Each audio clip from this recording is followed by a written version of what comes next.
And say, hi, Troy. How are you today? Welcome to the Bubble Break. It's Lisa Fogarty here from Lisa Fogarty Live, and Performance Circle is bringing to everybody on the Bubble Break another version of Lunchtime with Lisa. So welcome, Troy. Hey, Lisa. Hi, everybody. It's fabulous to have you on board. And I'd love to start with the fact that I've got a gorgeous view out the back here, which is the first time I've been able to do that from my new apartment. So I'm very excited. It is 6 p.m. here. We're actually doing a pre-recording. So people that are watching this at 12:30 on Wednesday, Lunchtime with Lisa, we're actually doing a pre-recording. Troy, why are we doing a pre-recording? Where are you? Because if it was live at 12:30 in the middle of the day, it would be before dawn where I am, because I'm actually in Bulgaria in Europe at the moment. And what's the weather like there, Troy? Well, it's springtime now, but it was snowing a week ago. And so I'm looking out the window of my apartment at snow-capped mountains and green fields, and it's beautiful. Fabulous. A lovely place to be trapped in lockdown. I mean, it's not quite the Whitsundays, but it'll do. It'll do. Well, one day I'd like to get to Bulgaria, and I'm sure everybody listening would as well. Hopefully through this interview we'll hear a little bit more about it. But I'd like to bring you back to maybe the first time we met in Queensland, Brisbane, Queensland, and pull us together in our significant moments, which is usually what Lunchtime with Lisa is all about in the Bubble Break. Yeah. Do you remember the day we met? I remember it vividly, Lisa. I'm not sure anybody could forget the day that they meet you. I had not long left being a public practice accountant, working in compliance and sitting in an office all day. And I'd set up my own consultancy business to help people grow their own businesses and bring their dreams to reality and all those sort of ideas that we have when we go into business and become entrepreneurs in our own right. And I was running a series of workshops on things to be aware of when you're starting your own new business, and structuring and developing a strategy to build your business. And I'd run a number of these in Springfield and around Ipswich and Brisbane. And you and Rob turned up to one of them, and you were sitting right at the back, right next to the window at the end of the tables. And I was walking around, and I thought, these people are either really not interested, or they're taking so many notes that they just don't have time to look up. And afterwards, I figured I realized it was the second, because we then spent quite a bit of time talking about your plans and what you were looking at doing. And then we have been doing that pretty much constantly for, I think, 3 years now. I think it's about 3 years. It is. It actually happens to be the week of our 3rd anniversary of Performance Circle. Yes. How cool is that we're doing this interview on our birthday? That's right. And this morning I got a friend-iversary with Lisa thing on my Facebook. So it must be. Must be. I'll never ever forget that day, Troy. I'll never ever forget that day. You literally helped us launch into entrepreneurship. We went to that session purely to see whether or not we could find the right people to give us the information we needed. And all I wanted was accounting information. I just wanted to know the nuts and bolts on setting up the business correctly from the ground up. I was not interested in knowing, look, we'll just do this and then we'll worry about the rest later. And you were so pedantic about having, I remember all your triangles and your squares and your drawings, and you animated. I do love a whiteboard. We had a whiteboard. So you animated everything for me, and that was just so spot on. So you ticked every box as far as I was concerned. So Rob enjoyed the night too. There was beer, I remember, so he could get a drink. Mm-hmm. So that was pretty cool. There was even food. I remember there was food there. He's looking at me over the top of the laptop right now. He just gave me one of those looks. So it's good. Yep. Rob's in the meeting too right now. Okay, so we met 3 years ago, pretty much on the day. We were at a function where you were presenting. Mm-hmm. Do you still do those? I do, but I do them differently now. So I do them a lot of webinars, a lot of these kind of discussions where you get a group of people in a Zoom room instead of a physical room, and talk for about 15-20 minutes on a particular topic, and then workshop a couple of ideas and a couple of businesses, and then just have Q&A sessions. Yeah, and I've done 9 of those in the last 2 weeks. So yes, I still do them. And I have a feeling a lot of people are going to go, duh, everyone's doing that at the moment because of the current climate, economic climate. I reckon we need to rewind a little bit and go maybe 2 years ago. Okay. Do you reckon you know what I'm about to talk about? Probably. Probably. What I want to talk about, what I'd like to talk about here, or at least have the option or ability to ask you a question around an adventure you went on with us, which was a dream of ours. And we put a timeline of 2 years when we first started talking about building our business. Within 2 years, we wanted to be running sailing adventures with Performance Circle, Sailing Australia Business Retreats, Lisa Fogarty Live. Like, I had all these businesses started up, which you set up for me, which are all still current. And some of them aren't doing as much as we want them to do just now, but they're still there. The pipeline's still open. The dream's still available to come to life. You joined us on one of those. I did. Had you ever done anything like that before? Well, because you and Rob were talking about this opportunity and doing these intensive personal leadership, business development workshops, for 4 to 7 days on a boat sailing around the Sundays. Wait a minute, I want in. I want some of that. Like, wait, me. And so, because you'd been talking about it so much, and around the other thing, it was really clear from that very first conversation that we had, that very first date we met, that was your goal. Like, it was the dream for you and Rob to be able to have the boat and be able to do this and bring people to this place, this beautiful, amazing part of the earth that you guys love so much, and be able to share that with people. And to be able to combine business development, personal development, leadership with that as well. I'm like, I can help with the business stuff, but I reckon I've been working pretty solid for a while, so a holiday might be a good idea as well, and a good chance to bring two together. So yeah, it was a fantastic trip. I know that some people say this and it gets a bit, oh yeah, okay, fine, whatever, but I remember a particular instance. There was a moment on that trip that literally changed my life. I wouldn't think I'd get emotional about it, but well, here we go. Clearly it changed your life, so this is what the Golden Break's about. So we'd been traveling around for a couple of days, and Rob being captain of the boat, and I was always lived in this state of fear, like I can't do that, or have this image of myself like, Troy doesn't do that, right? And I went, but why am I so beholden to these visions and perceptions of what I can and can't do? And I've always had a significant fear of heights, and when I was in Singapore, they've got the tall building, and I just looking at going up to the rooftop building in Singapore, I was like, no, I just can't do it. So my fear of heights hasn't gone away.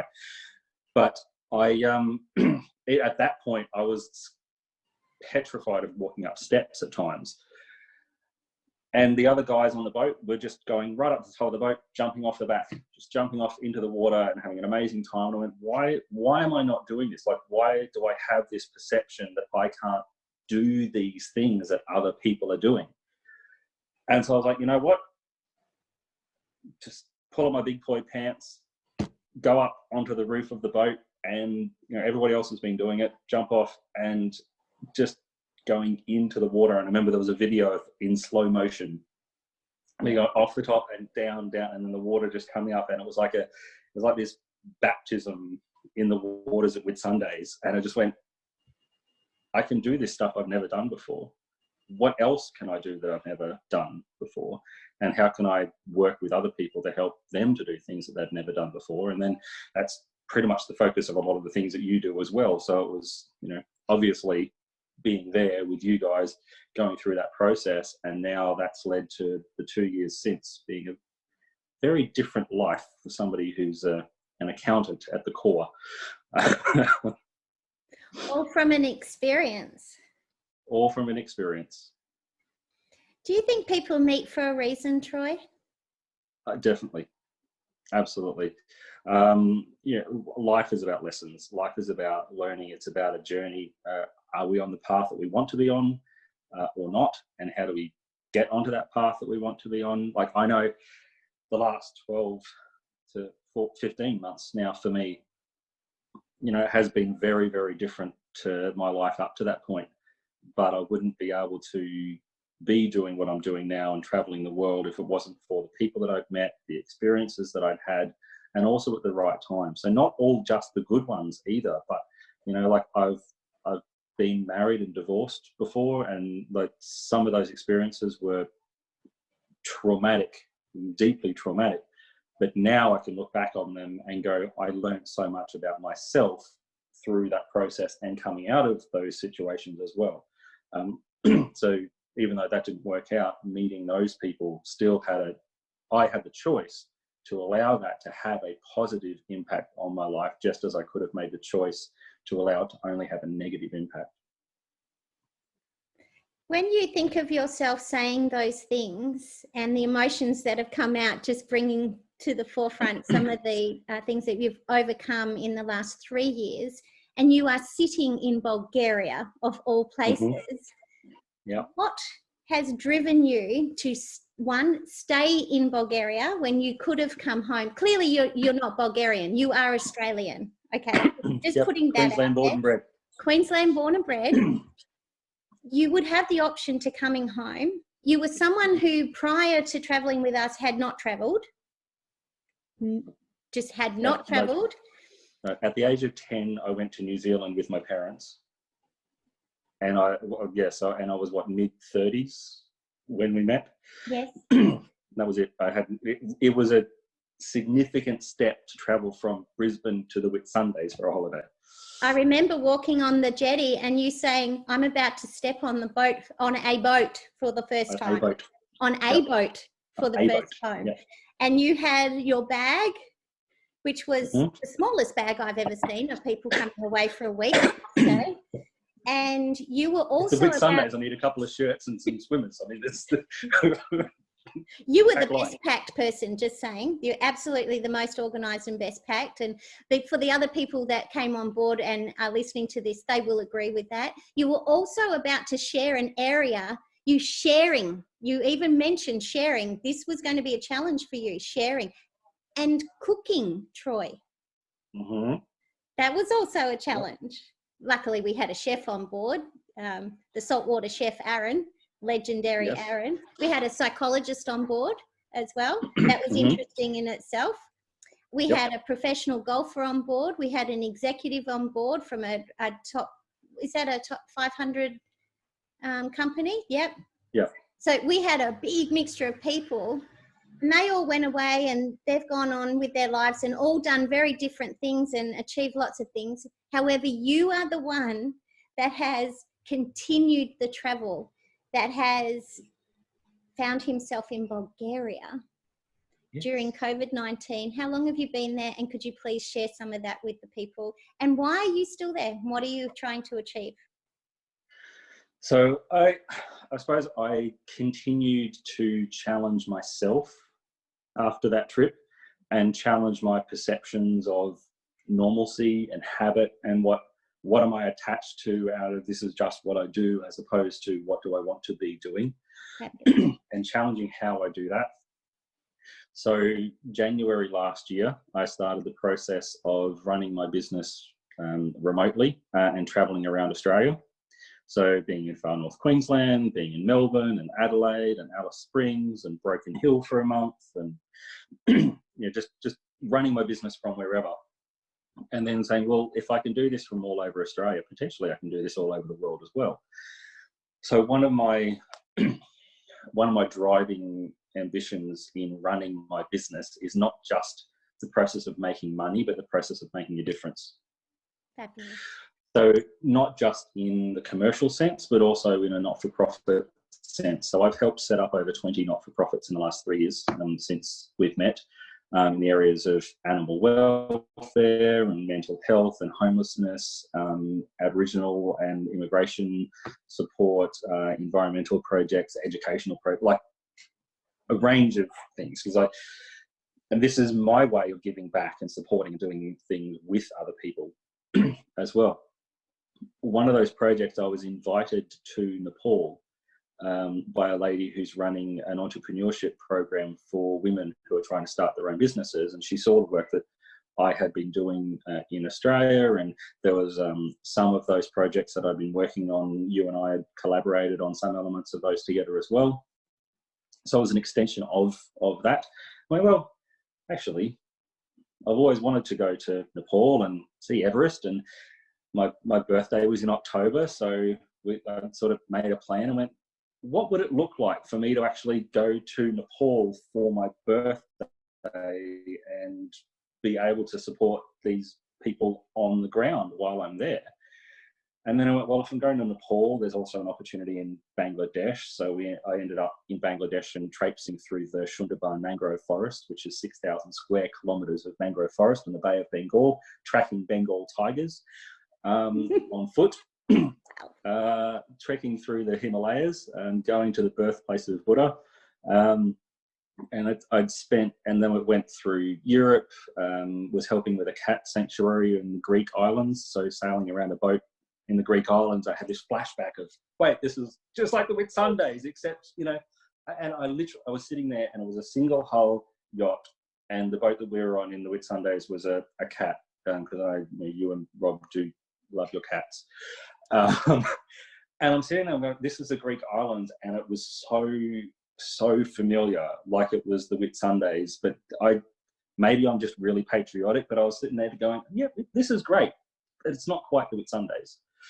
It's not quite that trip that we had in the Whitsundays, and it wasn't as life-changing, but I wouldn't be here if it wasn't for that trip that we had.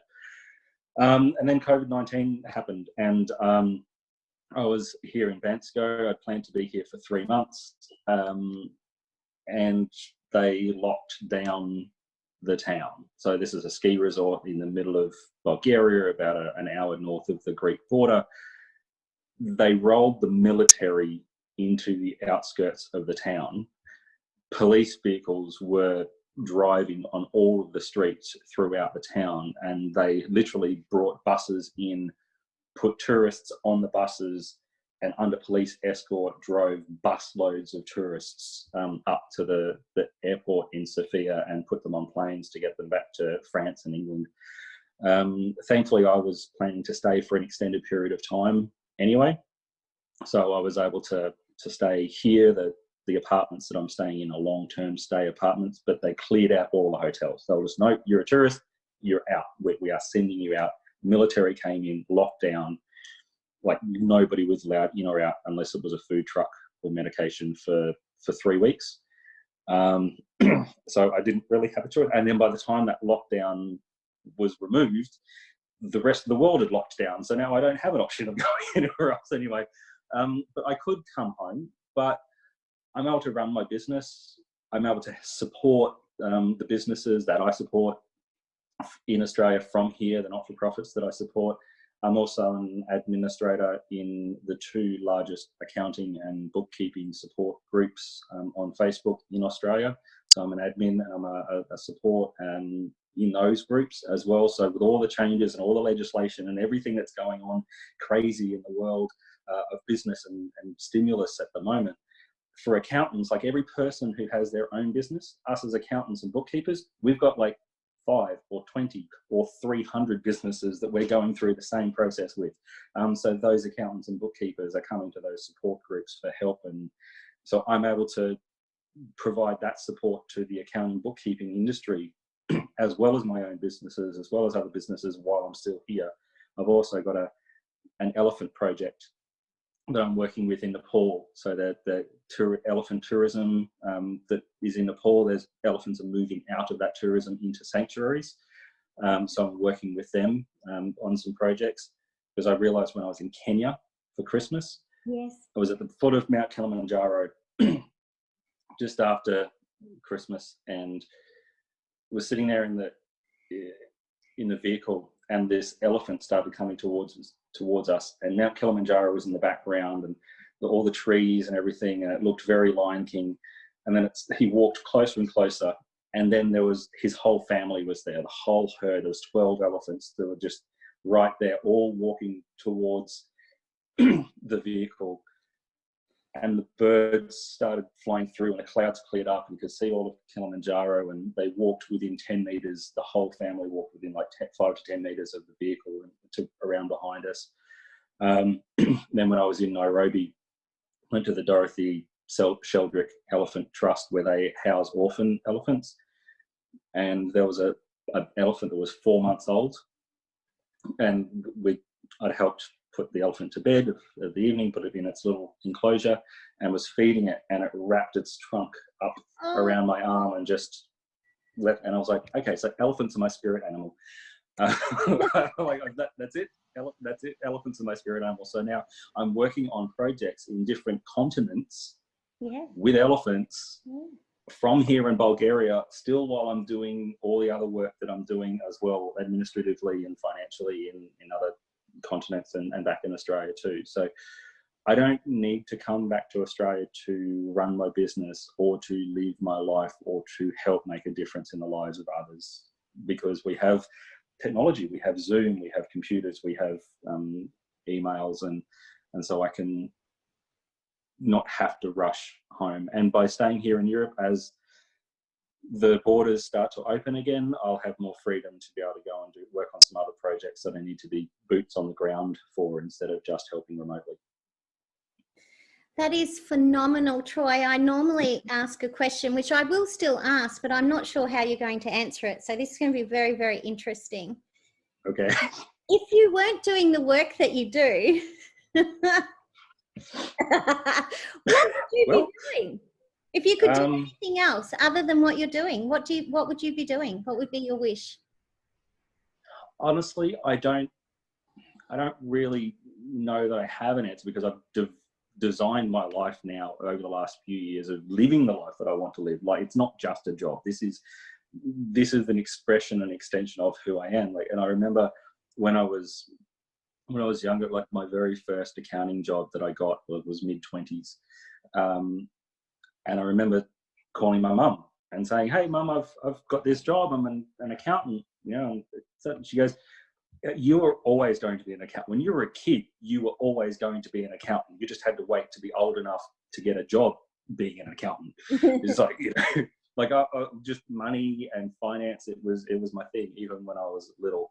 And working with not-for-profits and St Vincent de Paul's and Scouts, and even when I was little. So it's always been in there. I've just now found a way to express that. But before I was an accountant, I was a youth worker for the Salvation Army, because, you know, it's a clear, obvious transition from one to the other. Well, it is now that you've actually shared all your stories, well, some of your stories. Yeah, and it makes sense for me. So I suppose if I wasn't able to do what I am doing, I would still be working somewhere in the not-for-profit youth work, homelessness support, mental health support area. You know, I spent 12 months as an authorised representative speaker on behalf of Beyond Blue as well, and working with them on a number of projects and promotional projects and research projects that they were doing in the mental health space. So yeah, if I wasn't doing business finance, I'd still be doing something in the not-for-profit sector. Okay.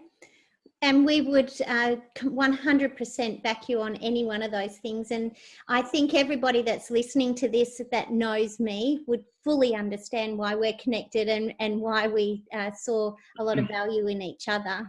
We're very well aligned. And I too believe that you meet people for a reason. We've got a long way to go, Troy, in our relationship and building businesses and people together.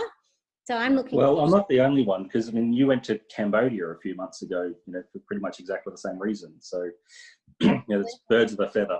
right? Oh, what a wonderful saying. Yes, absolutely. And I only found out yesterday that unfortunately the 2020 Cambodia Vision has been postponed. Well, actually, they've cancelled it. We may as well use the words that they use. They've cancelled it for this year, obviously, for obvious reasons. However, we are still fundraising. So we'll keep looking after the people the best we can, but we won't be on mission this year. So won't be going to Cambodia, but there's always next year. But that's the thing. Like we get so used to doing things a particular way. I think this situation has changed the way that a lot of people do things. I mean, yeah, and yes, a lot of people have lost their jobs and they just can't do that job anymore.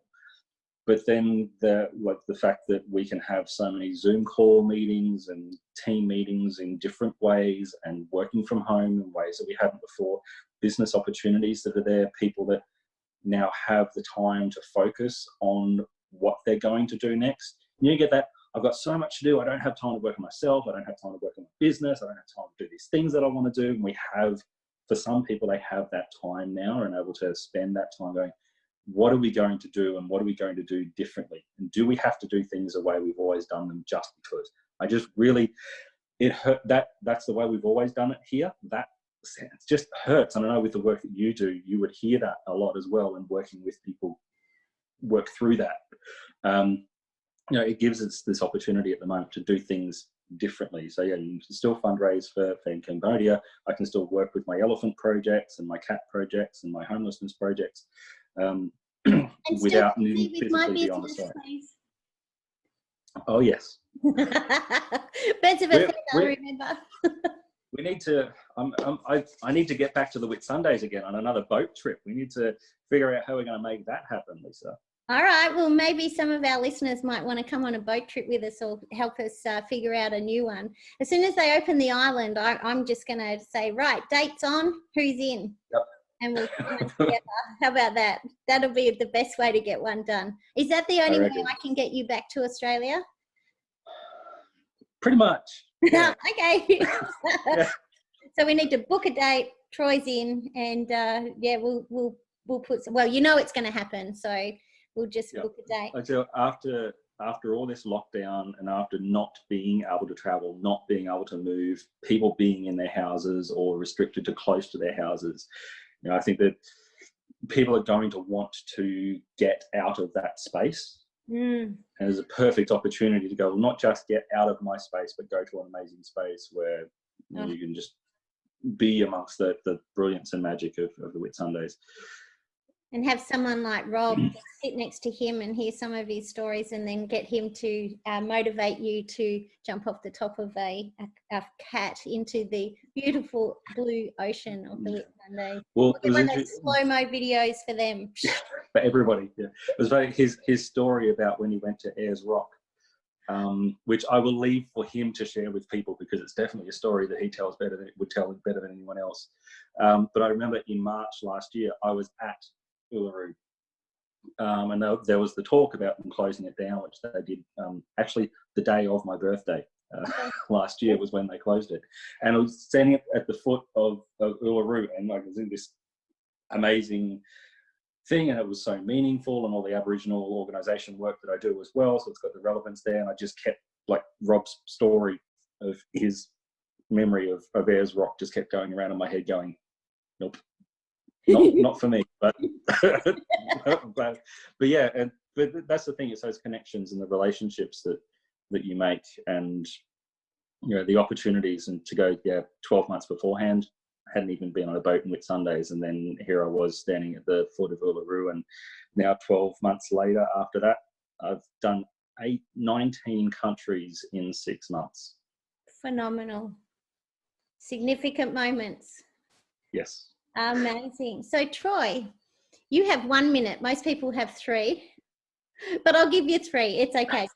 I just looked at the time. You've got 3 minutes to give the world a message. What is it? I think this is, like I was just saying, this is an opportunity to reassess who we are and who we want to be, and how different those two things are to each other. And then what do we need to do to bridge that gap?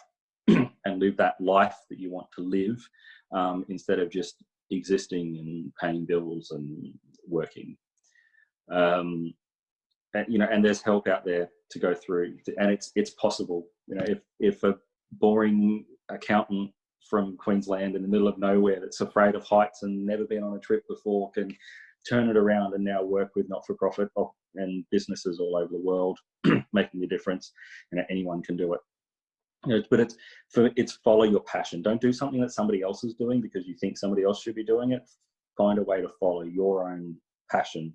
And there's a difference between being happy and being fulfilled. So I'm now living a life that makes me feel fulfilled and in alignment with who I actually am, not what other people think I can do or what I thought that I could or couldn't do. Wow. We might play this back so you can write that down if you like, Troy. That was great. I do know how you like writing down things that I say, Lisa. Yes. Okay, write that down. Can I use that? Can I use that? Write that down. Yeah. Well, thank you so much. That would be my message. It's a fabulous message, and I'm looking forward to sharing that on the Bubble Break. Well, we are sharing it on the Bubble Break, and I know that everybody that has the opportunity of seeing this will appreciate that message. So thank you very much for sharing time with me today and allowing me to learn and become a world famous interviewer in good time on the Bubble Break. It's always a pleasure to chat with you, Lisa. It's always a laugh. Well, yeah, have you got a joke? No. Okay, let's stop there. See, I don't need to tell a joke to get you to laugh. It's fine. All right. All right. We'll see you later. Bye, everyone.